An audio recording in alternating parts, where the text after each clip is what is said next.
So winter's almost here in the Ozarks, and today I want to go over with you how to start a fire in your wood stove or new insert. So today we're in the Sure Glow showroom, and we're going to start a fire here in this Pacific Energy T4 Alderley.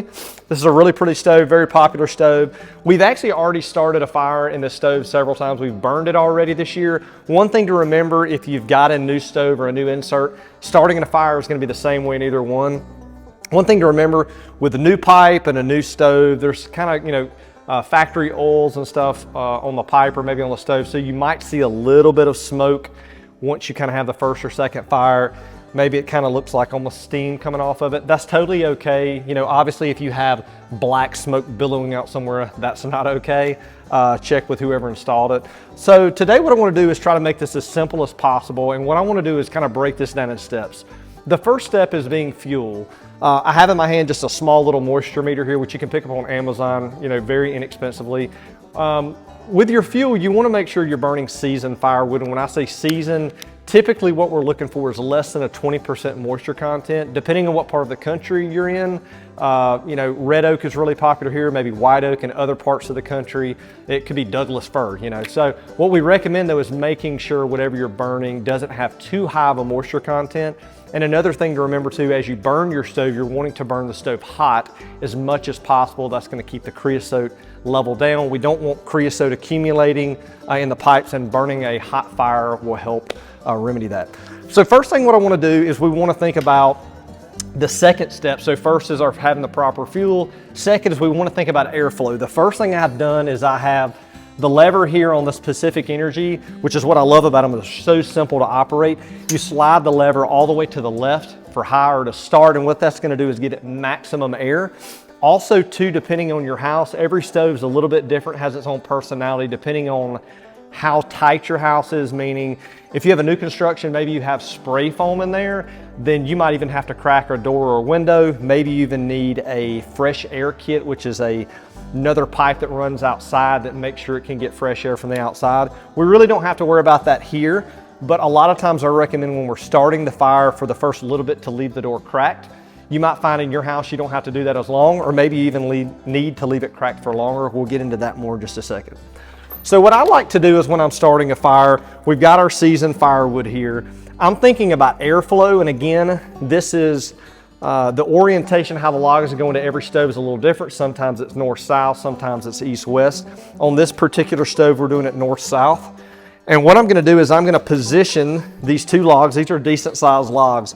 And I'm positioning these to the right and left of each other, but I'm leaving a big air gap in the center. What I'm gonna do then is use kindling. In this case, I have a little bit of kindling, which is just some of the same seasoned firewood that I've actually split down a little smaller. But then I also have here, this is fat lighter. I grew up in Alabama, and this stuff's actually very abundant there. We actually picked this up at a local hardware here in Southwest Missouri, but you can usually get this, you can get it on Amazon. It's got a really great smell to it, but this catches on fire incredibly fast. I would use it sparingly. It does put off some black smoke, so if you're having issues with drafting, this can definitely smoke up the house pretty quick.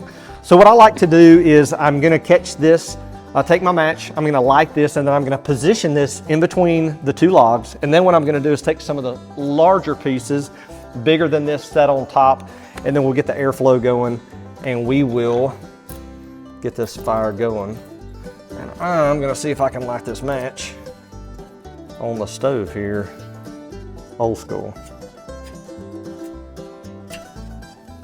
I did it.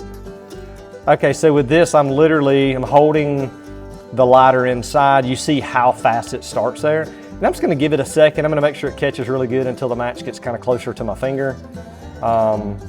It's fully caught on there. So what I'm gonna do is I'm gonna kind of position that in there. You can see in between.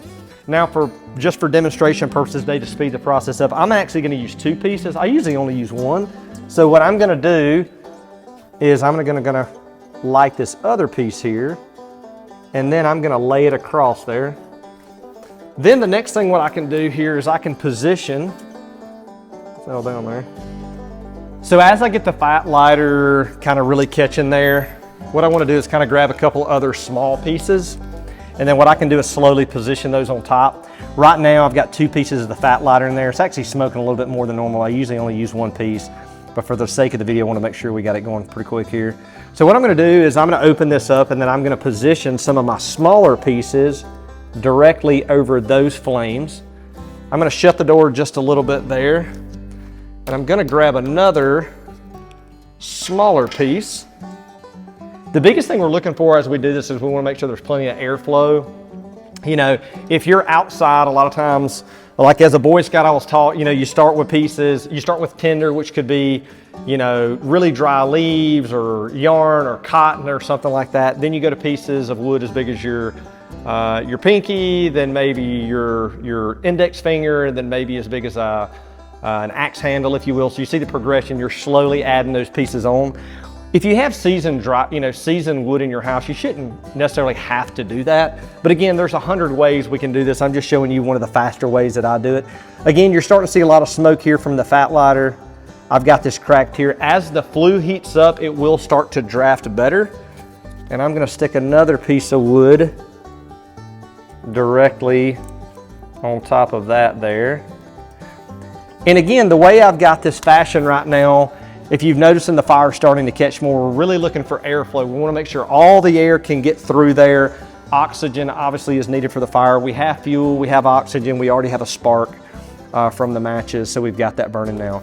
Now what I do is continually, in this room we have this kind of cracked here. If you see it's really catching, it's only going to catch more from here. I'm probably going to let this fire burn for probably 10 or 15 minutes.